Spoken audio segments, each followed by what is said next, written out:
और प्रश्न ये है, क्या ये आत्मज्ञान, मैं अपने आप को नहीं जानता हूं?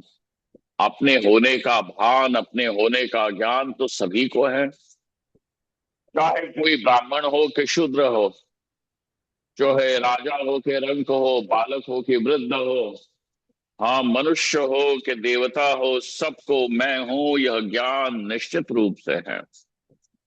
जब ये ज्ञान है ही, तो आप कौन से ज्ञान की बात कर रहे हो कि जान लेना चाहिए? विद्या, स्वमात्मान विद्यात, अपने आप को जान लो, ऐसा जो आप जानना चाहिए, ऐसा जो आप कह रहे हो, तो इसका मतलब क्या है? इसका मतलब यह है कि अभी जैसे जानते हो, तो अभी अपने आप को धर्म अधर्म से बंधे हुए जानते हो। धर्म के कारण सुखी होते हो, अर्थात जो धर्म किया होगा उसका फल सुख, और जो अधर्म पाप किया है उसका फल दुख है। तो सुख और दुख में बंधे हुए, इसीलिए अपने आप को मैं कभी सुखी होता हूं, कभी दुखी होता हूं, इस प्रकार से अपने आप को पाते हो। तो यहाँ पे उन्होंने कहा कि जानना है अपने आप को, परंतु जानने की कसौटी क्या है? तो कहा धर्माधर्म विनिर्मुक्तम। कैसे जानो? तो धर्म और अधर्म से विनिर्मुक्त है। अच्छा जी, यहाँ पे एक बात ये समझ कि धर्म अधर्म से विनिर्मुक्त हो जाओ और धर्म अधर्म से विनिर्मुक्त हो, ये जान जाओ। इन दो वाक्यों में अंतर है कि नहीं है? अंतर है। पहला तो यह है कि तुम धर्म अधर्म से मुक्त हो जाओ। हम्म। मुक्त हो जाओ का अर्थ यह है कि प्रयत्न करके अपने आप को धर्म से अधर्म से अलग हो, ये करने का प्रयत्न करो। धीरे धीरे मैं मुक्त हो रहा हूं। जैसे पानी धीरे धीरे तपता है, हाँ, चूल्हे पे चढ़ा दिया हुआ पानी जो होता है, वो धीरे धीरे गर्म होता है और आखिर में जाकर के 100 डिग्री पे भाप बन जाता है, उबलता है तब। वैसे ही मैं धीरे धीरे अब 50% धर्माधर्म से विनिर्मुक्त हो गया हूं और 50% बाकी है। ऐसी कोई चीज है क्या? तो कहा नहीं। धर्माधर्म से विनिर्मुक्त हो जाओ, ये बात नहीं है। धर्माधर्म से विनिर्मुक्त हो, बस उसे जानना है। देखो, बहुत बड़ी बात है ये। पहले से ही तुम जहां पहुंचना चाहते हो वहां पहुंचे हुए ही हो, ये इसका अर्थ है। जिस सुख दुख के घेरे से, और सुख दुख का घेरा मतलब साधारण मनुष्य तो ये समझता है कि मैं दुख से तो छूटूं लेकिन सुख मेरे से न छीना जाए। और सुख का अर्थ होता है कि मेरा परिवार मेरे पास रहे, मेरा स्वास्थ्य च्यवनप्राश खा खा करके बना रहे। हम्म, यही अर्थ होता है। कोई मेरा अपमान न करे, तिरस्कार न करे, इस प्रकार मैं रहूं। परंतु योग सूत्रकार भगवान पतंजलि, श्लोक संख्या 78, उसका विवरण, कल उस श्लोक को देखा था, आज केवल उसका थोड़ा सा क्या कहते हैं, विचार चल रहा है। पतंजलि भगवान तो ये कहते हैं कि जिसे सामान्य मनुष्य, देखना जी, ये बहुत महत्वपूर्ण बात है, जिसे सामान्य मनुष्य समझता है कि ये सुख है। नहीं नहीं, मैं जो बोल रहा हूं वो सुनो, वहां पे अभी अब कुछ नहीं मिलने वाला।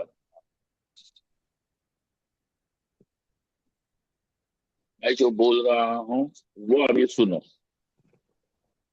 सामान्य मनुष्य जो है वो ये समझता है कि एक चीज, एक ऐसी परिस्थिति को सुख बोलते हैं और दूसरे को बोलते हैं दुख। लेकिन मेरे भाई, जिसे तुम आज सुख समझते हो, क्या तुम्हारे पास इसकी गारंटी है क्या कि इसको तुम कल दुख नहीं बोलोगे? तुम ही कल उठ करके इसी चीज को, इसी व्यक्ति को, उसी परिस्थिति को दुख बोलोगे।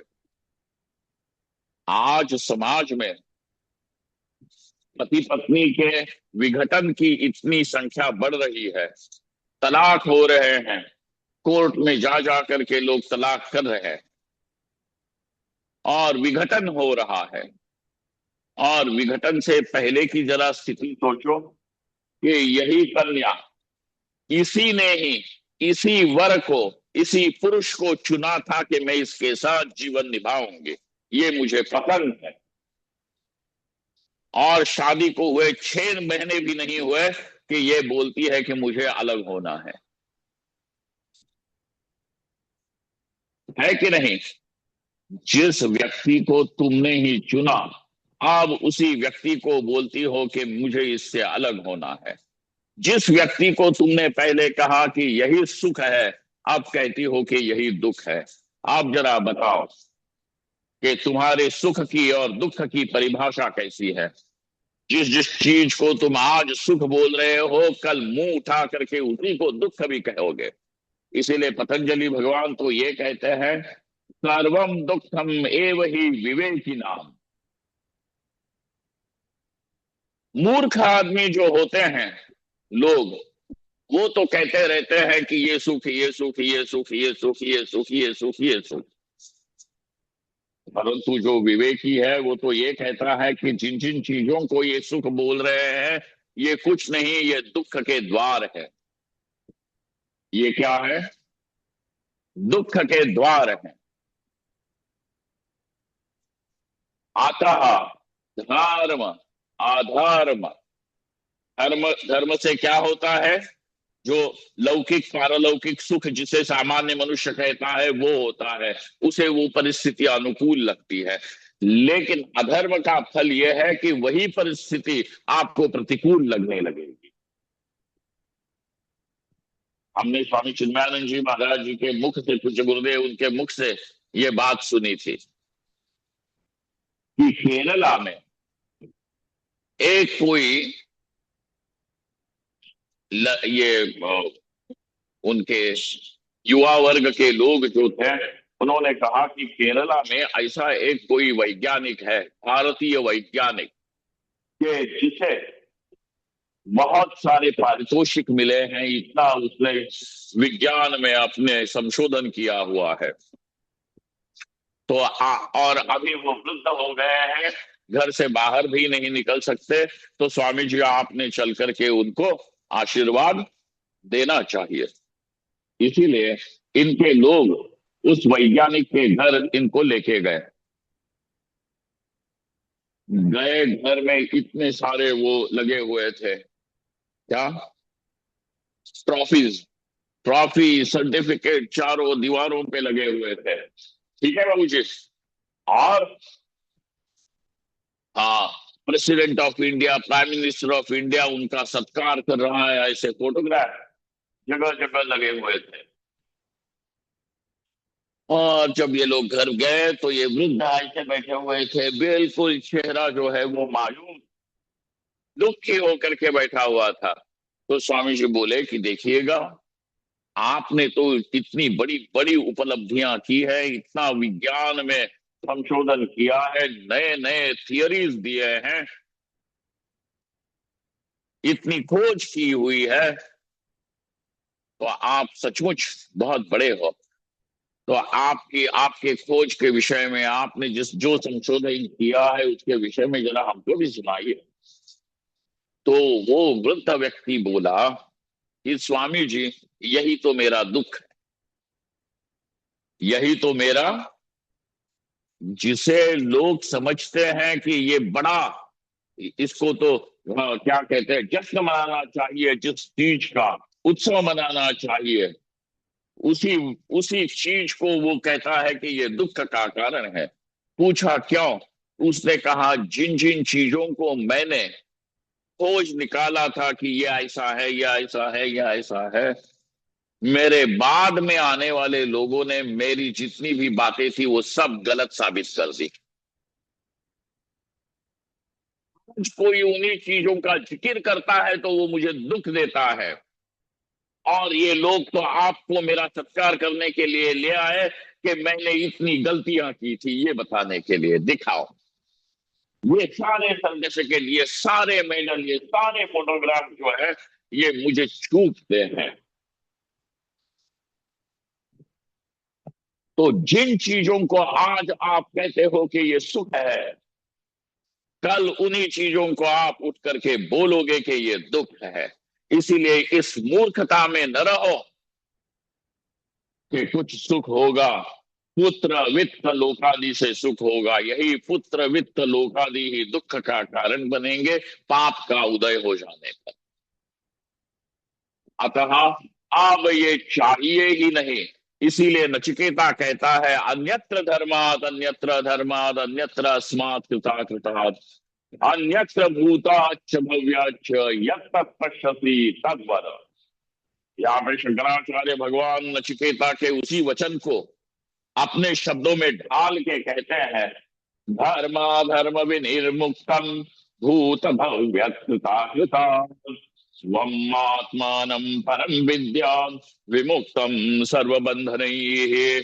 यहाँ पे बात यह आई कि तुम इस आत्मा को धर्माधर्मादि के बंधन से, धर्म और अधर्म के बंधन से विनिर्मुक्त है, ये जानो। हो जाओ नहीं,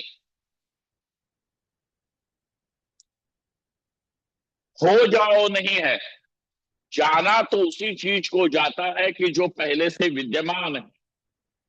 बनाया उस चीज को जाता है कि जो विद्यमान नहीं है और अब बाद में विद्यमान हो जाएगा। घड़ा बना हुआ नहीं है, इसीलिए घड़े को उत्पन्न किया जा सकता है। उत्पन्न किए जाने पर अगर कहते हो कि घड़ा उत्पन्न करो, लेकिन जब कहोगे कि घड़े को जानो तो इसका अर्थ यह है कि घड़ा विद्यमान है। जो अनुत्पन्न है उसको जानो नहीं कह सकते हैं। जो अनुत्पन्न है उसको कहोगे कि इसको उत्पन्न करो, है? उसको तैयार करो, उसको बनाओ। यहां पे यह आत्मा धर्माधर्म से विनिर्मुक्त है, यह जानो।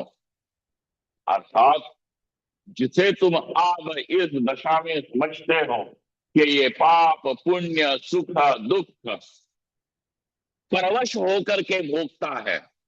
अच्छा जरा ये बताइए, थोड़ा विचार करके मुझे बताइए कि कोई भी व्यक्ति क्या वो अपने मर्जी से दुखी होता है क्या? और अपने मर्जी से सुखी होता है क्या?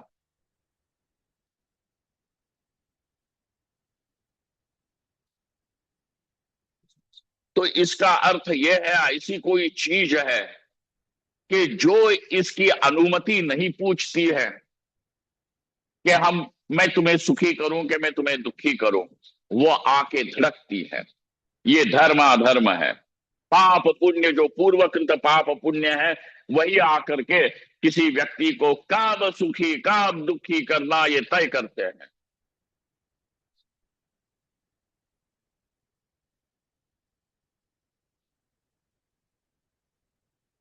परंतु बात वास्तविकता से ये है कि यह जो तुम हो, ये धर्म अधर्म पाप पुण्य से कभी स्पर्शित ही नहीं हुए। पाप पुण्य नहीं है, धर्माधर्म नहीं है, ये कोई नहीं बोल रहा है। बोल रहे हैं कि ये है तो ठीक है, तथापि तुम कभी भी इनसे स्पर्शित नहीं हुए। तुम शुद्ध हो, विद्याद् विमुक्तम सर्वबंधन है। तुम जानो कि तुम इन सारे बंधनों से हमेशा ही मुक्त थे। अगर ये मुक्त हो तो कैसे हो? तो कहना पड़ता है कि अगर मैं शरीर हूं तो निश्चित रूप से पाप पुण्य से मुक्त नहीं हूं, क्योंकि शरीर अपने साथ उसके दुख लेके आता है कि नहीं? बताओ, आता है कि नहीं? शरीर तो दुख लेकर के ही आ रहा है। ये मत सोचो कि जब बुढ़ापा आएगा, रोग होगा, तब दुखी होंगे। नहीं नहीं,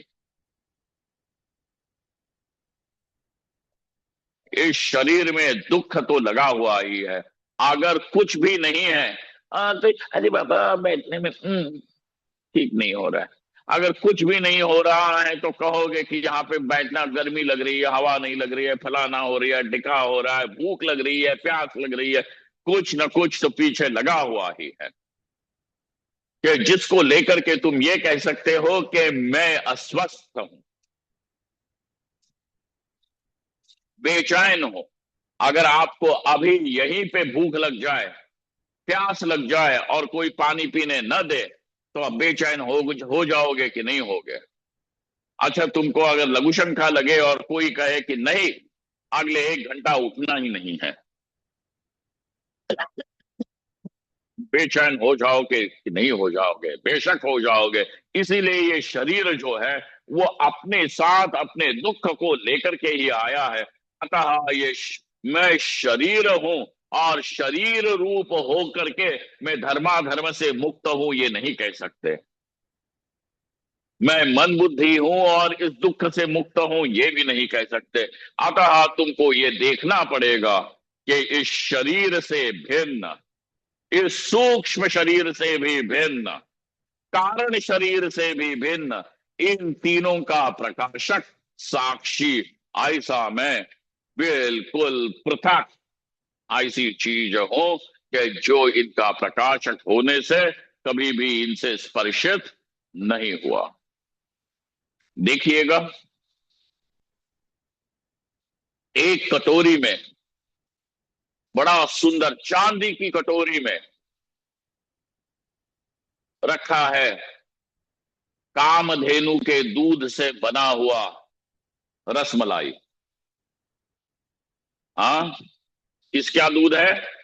कामधेनु का, यहाँ का ऑर्डिनरी डेयरी वाली नहीं।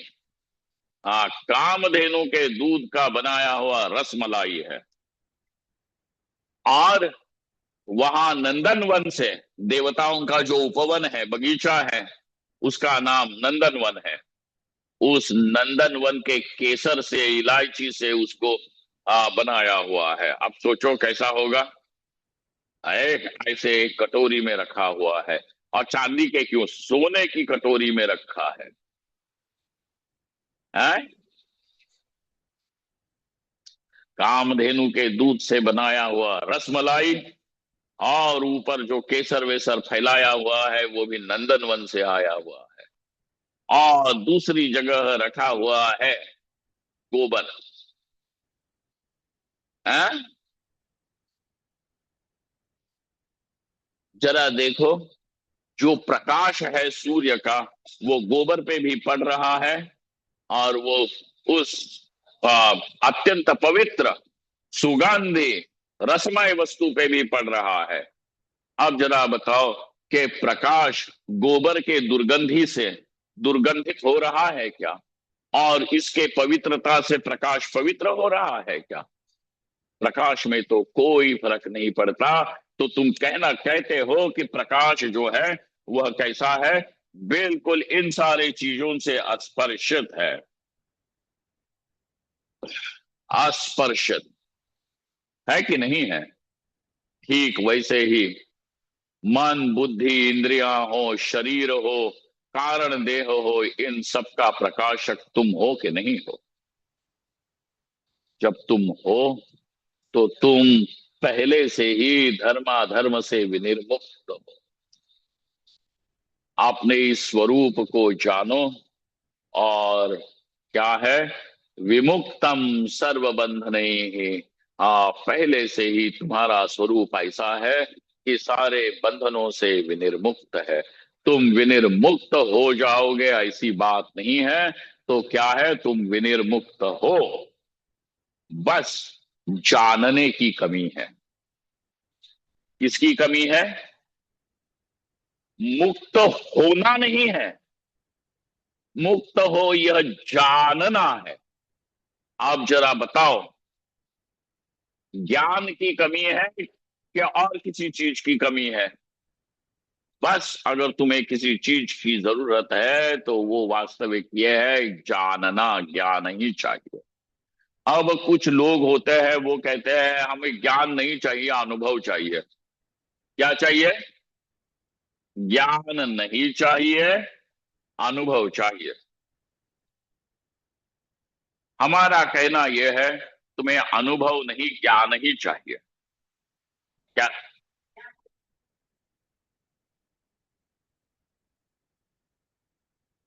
मान लो कि हमने तुमको कहा, कोई किसी ने तुमको बताया कि एक व्यक्ति ऐसा है कि जो कर्ण के समान दानवीर है, दानशूर है। कौन है? कर्ण को कहते ही है ना, दानवीर कहते हैं। कर्ण की तरह दानवीर है। अगर तुम उसको मिलते हो, उससे जो चीज तुम मांगोगे वो दे देगा। तुमने कहा गाड़ी चाहिए, मकान चाहिए, कपड़ा चाहिए, पैसा चाहिए, वो दे देगा। इतना दानवीर है, प्रतिकर्ण है। लेकिन देखना, मिलना चाहिए। और एक दिन तुम गए गंगा स्नान करने के लिए, तो गंगा स्नान करते करते तुमने देखा कि तुम्हारे बगल में कोई एक बड़ा तेजस्वी पुरुष है। उसने गंगा स्नान किया, गंगा जल से सूर्य का को अर्घ्य वगैरह दे दिया, सब दे दिया। और तुम उसके तेज को देख करके प्रभावित हो गए, देखते ही रह गए, कौन ये ऐसा। और वो अपना कपड़ा उठा करके चल दिया। थोड़ी देर बाद तुम्हारा कोई मित्र आया और कहा, अरे ये जो तुम्हारे बगल में स्नान करने वाला था, वो तो वही व्यक्ति। आप देखो, इसने उसका अनुभव तो किया लेकिन जाना नहीं। अनुभव तो हो रहा है, अनुभव की कमी नहीं है। किसकी कमी थी? यह ब्रह्म नित्य अनुभूत है। ये परमेश्वर सर्वत्र, अंतर बाह्य सब जगह व्याप्त करके उसके सिवा और कुछ नहीं है। जो कुछ अनुभव में आ रहा है वो परमेश्वर की है। ऐसा होने पर भी तुम जानते नहीं हो। इसीलिए जरा बताओ, अनुभव की कमी है कि ज्ञान की कमी है? और तुम कहते हो हमको तो अनुभव चाहिए।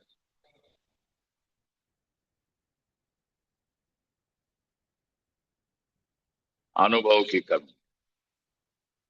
इसीलिए जानो, ऐसा ये कहते हैं। और उपनिषद भी वैसे ही कहती है, स्वम आत्मानम परम विद्यात विमुक्तम सर्वबंधन ही है। इस प्रकार इस आत्मा को विद्या, जान लो कि जो सर्व बंधनों से कैसा है, विमुक्त ही है। अब आगे चलो। अकुर्वन् सर्वकृत शुद्ध तिष्ठन्नत्येति धावतः मायया सर्वशक्तित्वात् अजस्सन् बहुधा मतः।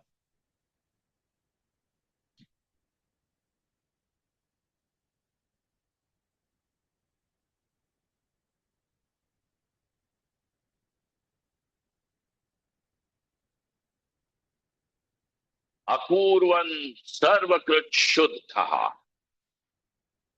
देखिएगा, बड़ी विचित्र बात है। कुछ करता नहीं फिर भी सब सर्व करता है। अपूर्वन सर्वकृत करता है कि नहीं? सर्वकर्ता वही है। कैसा है वो सर्वकर्ता? कुछ भी नहीं करता। अपूर्वन सर्वकृत शुद्ध, तथापि उसकी शुद्धता जो है वो ज्यों की त्यों बनी रहती है। तिष्ठत अत्येति धावतः। यहाँ पे जो कुछ चलायमान है, मन बुद्धि इंद्रिया इत्यादि, ये सब चलायमान ही है, ये दौड़ रहे हैं। क्यों जी, दौड़ रहा है कि नहीं? इंद्रिय दौड़ रहे हैं विषयों में, शब्द स्पर्श रूप रस गंध में तो विषयों की दौड़ हो ही रही है।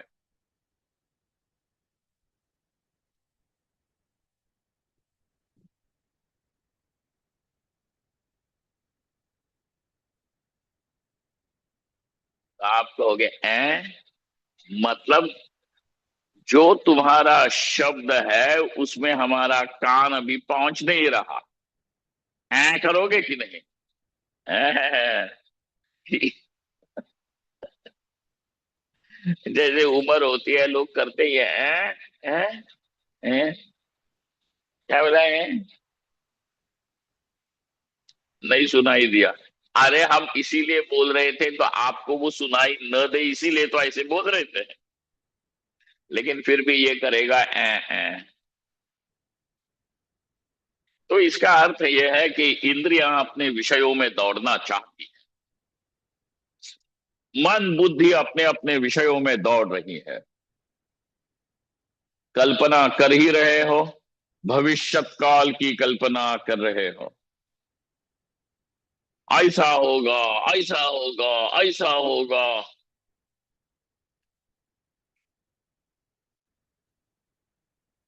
गंगा किनारे हमारा आश्रम होगा, वहां पे बैठूंगा ऐश शांति से।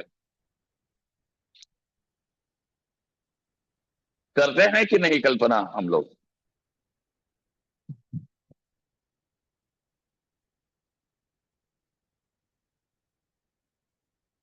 गंगा किनारा मिल जाए लेकिन शांति से बैठोगे नहीं। तो मन बुद्धि जो है वो भी कल्पना करती है, दौड़ रहे हैं। अभी एक संकल्प किया, अभी एक संकल्प किया, क्षण क्षण में इसका बदल रहा है। अभी अभी तो तुम बोल रहे थे कि गंगा किनारे बैठना है, थोड़ी देर में उठ करके तुम अभी बोलोगे कि ना जी ना, नर्मदा किनारे तपश्चर्या करनी चाहिए।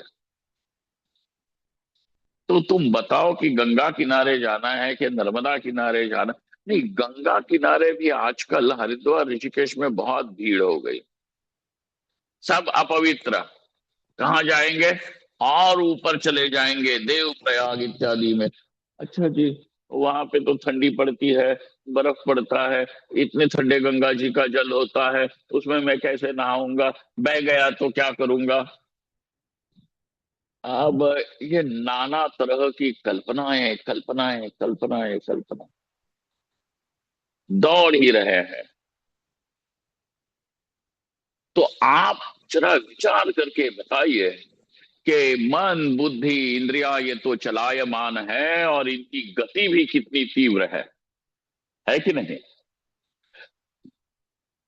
आज वैज्ञानिक लोगों ने ऐसी दूरबीनें बना ली है कि जो टेलीस्कोप दूरबीन जो है ऐसी बना ली है, खुर्दबीन दूरबीन जो भी बोलते हैं, बना ली है कि वो करोड़ों करोड़ों करोड़ों मील दूर जो ग्रह है उनकी भी तस्वीरें खींच सकती है उन टेलीस्कोप से। अब मतलब ये है कि तुम्हें यहाँ का कुछ कम पड़ रहा है इसलिए बाहर देखने जा रहे हो कि क्या है वहां पे इतने। मैं किसी के विरोध में नहीं कि मत देखो, ये मैं नहीं बोल रहा हूं, तथापि इतना ही देखो कि कितना दूर तुम जाना चाहते हो। जो भी है ये सारा अनात्म वर्ग है। तुम खुर्दबीन लगाओ, दूरबीन लगाओ, जो लगाना है, माइक्रोस्कोप टेलीस्कोप जो लगाना है लगाओ, उसके द्वारा जो देखना चाहते हो वो दूर दूर तुमसे भिन्न किसी वस्तु को देखना चाहते। इसीलिए यहाँ पे कहा कि ये मन बुद्धि इंद्रियां तो चलायमान है ही है, और उनकी गति इतनी तीव्र है, वेग इतना ज्यादा है कि इसका कोई अंदाज तुम लगा नहीं सकते। कोई योगी होगा, अभी यहीं बैठे बैठे ब्रह्म लोक का संकल्प किया, ब्रह्मलोक में पहुंच गया। तुम्हें ब्रह्मलोक में पहुंचने के लिए मरना पड़ेगा, मरने के लिए और 60 साल रुकना पड़ेगा, और मरने के बाद फिर भी गारंटी है कि ब्रह्मलोक जाओगे? क्या पता यही क्या बोलते हैं, अंधेरी में, जेबी नगर में ही फिर से जन्म हो जाए। आए, ये चुभ रहा है, पता नहीं क्या है।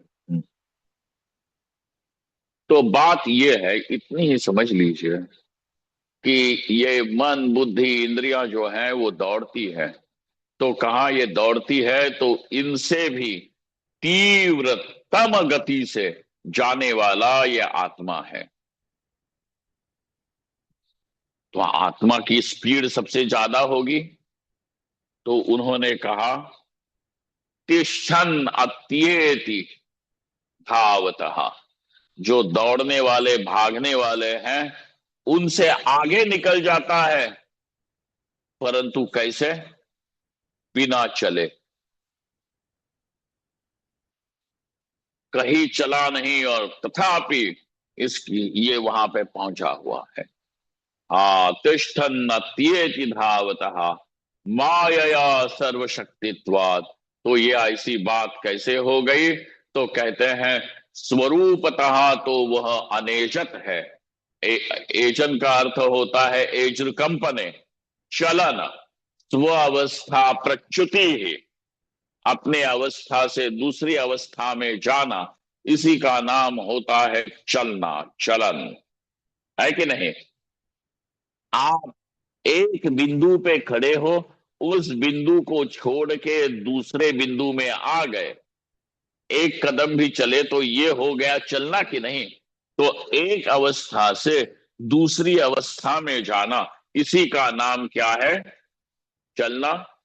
स्व अवस्था प्रच्युति है, अवस्थांतर हो जाना, देशांतर हो जाना, कालांतर हो जाना, ये सभी वही है।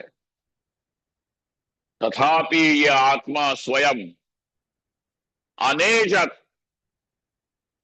हिलता नहीं है, क्योंकि परिपूर्ण है, सर्वव्यापक है।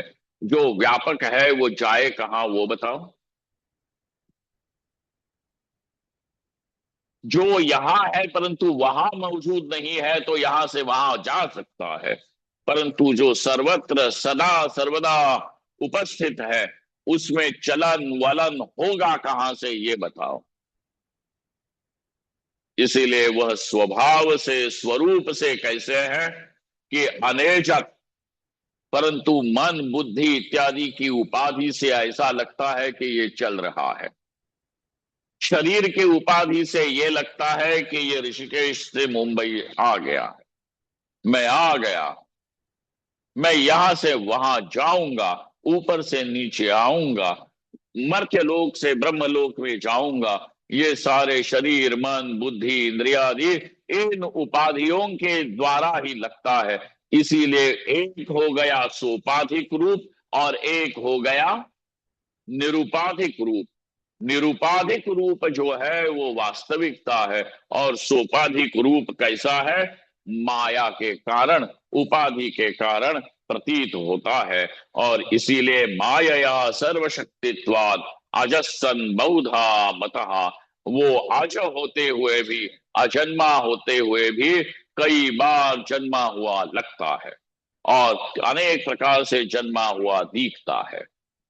बहुधा विजायते अजस्सन बहुधा मतः, ये बात कही है।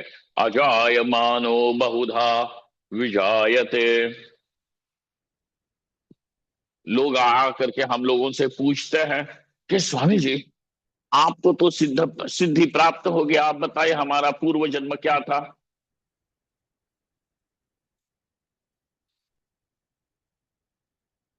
क्या पूर्व जन्म क्या था?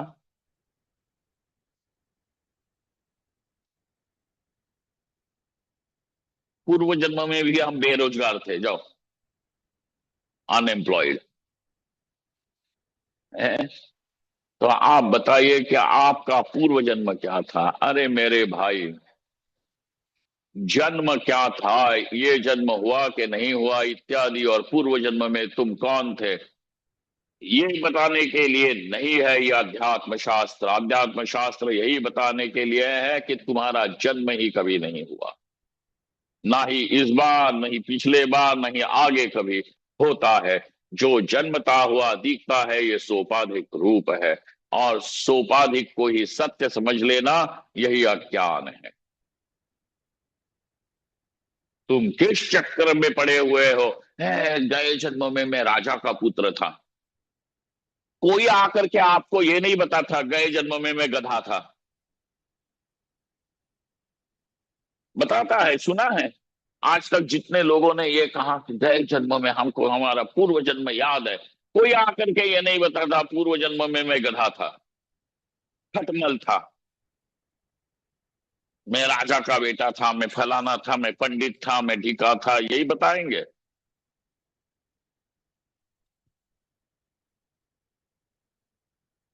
एक कोई माता वहां पे कहीं दूसरे शहर में बोले मैं किसी ऋषि की कन्या हूं, मैं, मेरा पुनर्जन्म है, इसीलिए उस जन्म में अगस्त्य ऋषि मेरे पिता थे, और लोपा मुद्रा जो थी वो मेरी माता थी।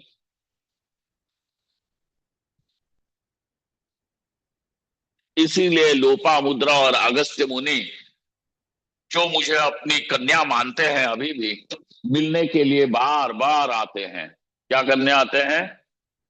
मिलने के लिए आते हैं। क्यों? क्योंकि मैं उनकी पिछले जन्म में कन्या थी।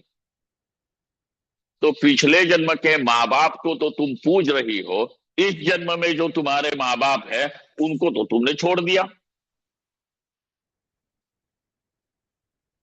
अगर इस जन्म के माँ बाप तुम उनको माँ बाप नहीं मानती हो, तो बताओ तुम्हारे पिछले जन्म के माँ बाप को माँ बाप मानने का कारण ही क्या है? कैसी उटपटांग बातें करते हो?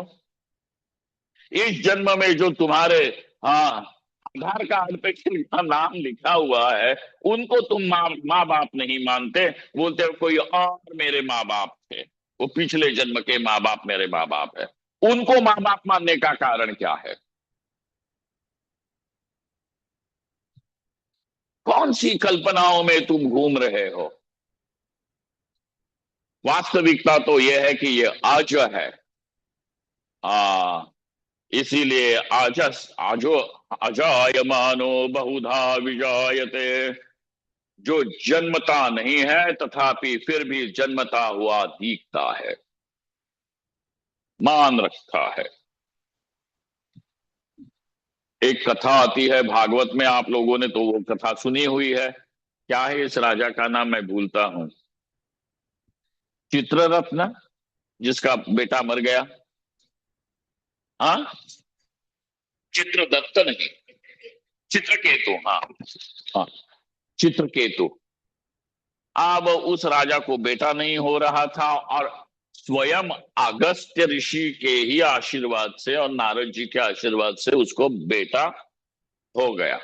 अब उस बेटे को दूसरे लोगों ने जहर खिला करके मार दिया। कथा सुनी है ना चित्रकेतु की? जो वो तो अब रानी वानी के चक्कर में मैं नहीं पड़ता। मार दिया, अब वो मर गया।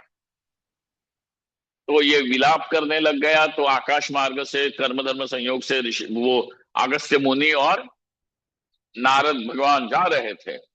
अरे राजा रो मत। तो बोला मेरे बेटे को वापस लाओ। तो इसको साक्षात ऐसे कर दिया, लाया। तो उसने जाकर के दोनों महात्माओं के चरण छुए, अगस्त्य मुनि के भी चरण छुए और नारद जी के भी चरण छुए। और वो उन्होंने कहा कि देख बेटा, ये तुम्हारे माँ बाप है।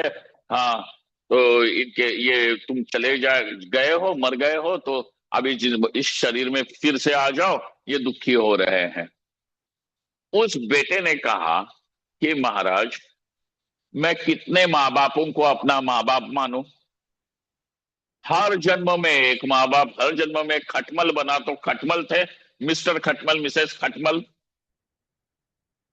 मेरे माँ बाप बने हुए थे। चिड़िया बना तो एक मिस्टर चिड़िया, मिसेस चिड़िया मेरी माँ बाप थे। छिपकली बना तो एक मिस्टर छिपकली, मिसेस छिपकली मेरे माँ बाप थे। बताओ मैं किस किस को अपना माँ बाप मानूं और किस किस माँ बाप के लिए रोने लग जाऊं। इसलिए कोई माँ बाप वगैरह नहीं है। सब जीव अपने अपने कर्म फलों से, हाँ, कर्म कर्म की गति से बह रहे हैं। नदी है ये। नदी का बहता हुआ पानी किस किनारे का होता है बताओ। किनारे को छू के जरूर जाता है, लेकिन किसी किनारे की मलकियत का कोई होता है क्या? नहीं होता है। ठीक वैसे ही ये माँ बाप, और तुम तो ये बोल रहे हो कि इस जन्म के माँ बाप मेरे माँ बाप नहीं, किसी पिछले जन्म के माँ बाप मेरे माँ बाप है। और वो भी स्वयं अगस्त्य ही ये बात बता रहे हैं चित्रकेतु को। वही अगस्त्य आकर के तुमको बताने वाले हैं कि तुम मेरी कन्या हो। क्या बात करते हो। और अगस्त्य मुनि को तुम्हारा कल्याण करना ही था और साधना बतानी थी, करे करे, ध्यानाभ्यास करो। तो अगस्त्य आकर के सीधे बोलते कि तुम ये करो।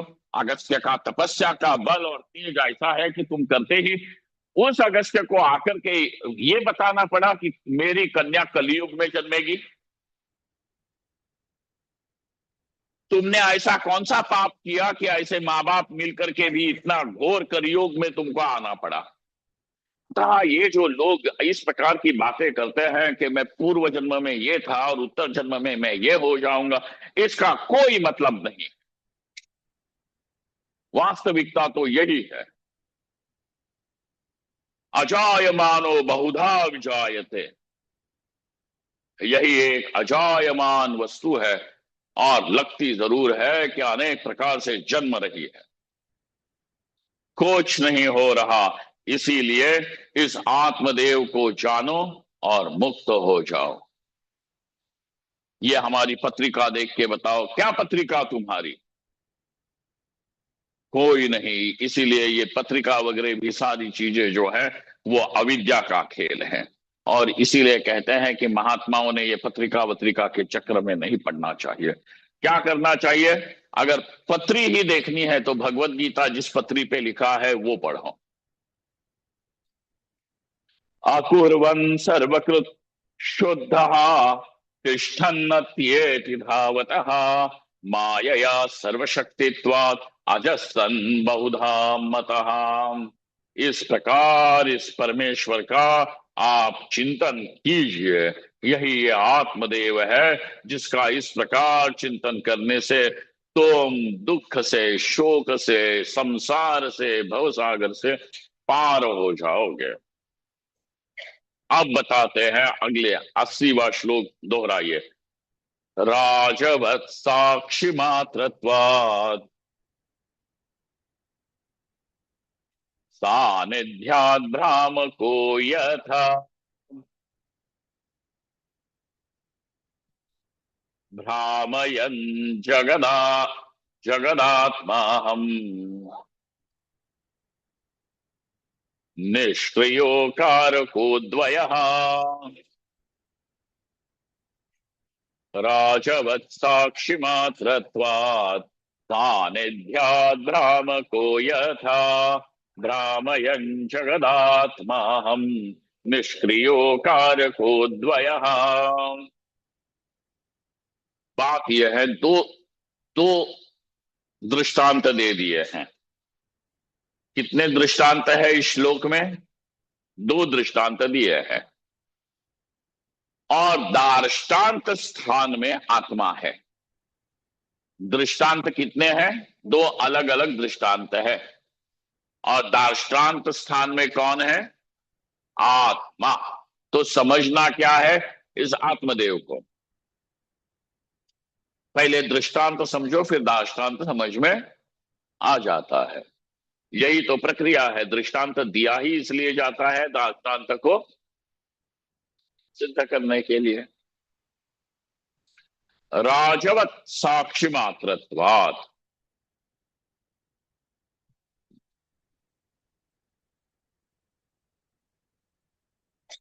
महिषासुर की सेना जो है,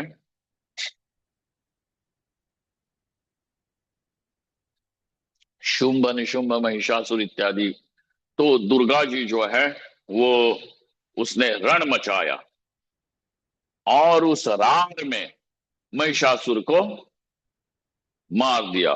महिषासुर का वध हो गया। और वध हो जाने के बाद जो बची हुई महिषासुर की सेना थी वो तितर बितर हो गई। जो तितर बितर हो भी रहे थे तो शेर और देवी के जो गण थे उन्होंने उनको पकड़ पकड़ के पीटा, मारा और सबको नष्ट कर दिया। ठीक है। लेकिन जब तक के सेनापति या राजा मौजूद था तब तक के सेना जो है वह इकट्ठी रही थी। वैसे ही होता है राजवत। ये शरीर, मन, बुद्धि, इंद्रिया, ये सारी सेना है। ये सारी सेना किसकी सेवा कर रही है वो तो देखो। सेना किसकी सेवा में लगी हुई है? ये किसके कर्मचारी हैं? तो कहा राजा के। है कि नहीं? ये राजा के सारे कर्मचारी हैं। भट प्रतिभट मतलब जो सैनिक रहते हैं वे। वैसे ही यहां पे राजा के होते हुए ये सारी सेना है। राजा की सेवा में ये सारी सेना है। सारा दरबार उसके सेना में लगा हुआ है।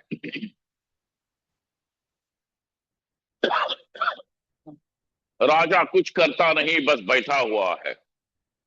सेनापति अपना काम करता है, प्रधानमंत्री अपना काम करता है, पैदल चलने वाला अपना काम करता है, घुड़सवार जो होता है वो अपना काम करता है, हाथी चलाने वाला महूत अपना काम करता है। ये सब अपने अपने काम कर रहे हैं। किसके कारण? राजा। ठीक वैसे ही ये मन, बुद्धि, इंद्रियां काम कर रहे हैं। कौन है वो कुछ न करता हुआ भी जिसके कारण सब कुछ सब कर रहे हैं? राजवत। इसीलिए कहा राजवत साक्षी मात्रत्वात्। वो राजा तो केवल देखता है। प्रधानमंत्री निर्णय करता है, न्यायाधीश न्याय देता है, सेनापति सेना का संचालन करता है। सेना जो है, सेना में रहने वाले घुड़सवार, रथ, सारथी, रथी, ये अपने अपने काम कर रहे हैं। राजा तो केवल एक साक्षी। वैसे ही इस साक्षी के रहते हुए ये शरीर, मन, बुद्धि, इंद्रिया अपने अपने काम कर रहे हैं। जिस मन बुद्धि में पुण्य के संस्कार है वो पुण्य करेगा और जिसमें पाप के संस्कार है वह पाप करेगा। जैसे जिसकी आदत लगी हुई है वैसे वैसे वो करेंगे कि नहीं? अर्थात जैसे संस्कार होंगे, जिस शरीर, मन, बुद्धि, इंद्रियादि में डॉक्टर के संस्कार बने हैं वो डॉक्टर का काम करेगा, और जिसमें इंजीनियर के संस्कार बने हैं वो इंजीनियर का काम करेगा, जिसमें बढ़ई के संस्कार पड़े हुए हैं वो लकड़ी घिसने का काम करेगा। कल को डॉक्टर उठ करके लकड़ी नहीं घिस सकता, इंजीनियर उठ करके इंजेक्शन नहीं दे सकता। तो ये शरीर, मन, बुद्धि, इंद्रियादि जो है वो काम कर रहे हैं, अपने अपने काम कर रहे हैं। परंतु काम करो ये बोलता नहीं है, बस बैठा हुआ है, चमक रहा है। और जिसकी चमक से, जिसके होने से ही ये सब कुछ हो रहा है, वो अद्भुत वस्तु कौन है? तो कहा वो ये आत्मा है, राजा की तरह साक्षी मात्रत्वात्। सानिध्य, केवल उसका सानिध्य। आपने वो सिनेमा नाटक कई बार देखे होंगे कि जब राजा आता है तो दरबार में घोषणा होती है, हाँ, मादा बामुलाइला होशियार। है कि नहीं? आप सब सतर्क हो जाओ, आ रहे हैं। मंडलेश्वर लोग भी आते हैं, हम लोग तो आसनदारी होते हैं या तो कोई दूसरे महात्मा साथ में होते हैं, वो भी बोलते हैं नमः पार्वती पतये हर हर। मंडलेश्वर जी आ गए, मंडलेश्वर जी आ गए। ऐसा करते हैं कि नहीं? ये बात दूसरी है, आप लोग मेरे लिए नहीं करते हो। पहले ही मैं यहाँ पे आ जाता हूँ, आप बाद में आते हो, और फिर मैं बोलता हूँ नमः पार्वती पते।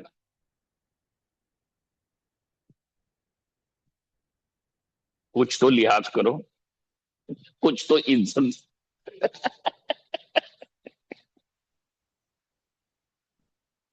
एनीवे, क्या होता है बाबूजी? फिर इस प्रकार केवल राजा आने से पहले सब लोग आपस में फुसुर फुसुर कर रहे थे, बातें कर रहे थे। जैसे ही वहां पे वो बोला जाता है कि राजा आ रहा है, राजा के आने से ही एकदम सब लोग सावधान, सतर्क हो जाते हैं, सचेत हो जाते हैं। वैसे ही जिसके आने से ही ये सारी इंद्रियां जो मरी हुई हैं, जड़ ही तो है ना, मुर्दे ही तो हैं ये, अब सचेत हो जाते हैं। शरीर मन बुद्धि इंद्रिया सब सचेत होते हैं। वो जिसके सानिध्य का ये परिणाम है, वो कौन है? तो कहा ये साक्षी आत्मा है। राजवत साक्षी मात्रत्वात् सानिध्यात् भ्रामको यथा, भ्रामयन जगदात्मा हम निष्क्रियो कारको द्वयः। मैं निष्क्रिय हूं, अकारक हूं, अद्वय हूं, तथापि ये सारा जगत मेरे ही द्वारा संचालित हो रहा है। ऐसा ये अद्भुत आत्मदेव है, इसका दर्शन कर लो। ओम पूर्णमदः पूर्णमिदं पूर्णात् पूर्णमुदच्यते पूर्णस्य पूर्णमादाय पूर्णमेवावशिष्यते। ओम शांति शांति शांति।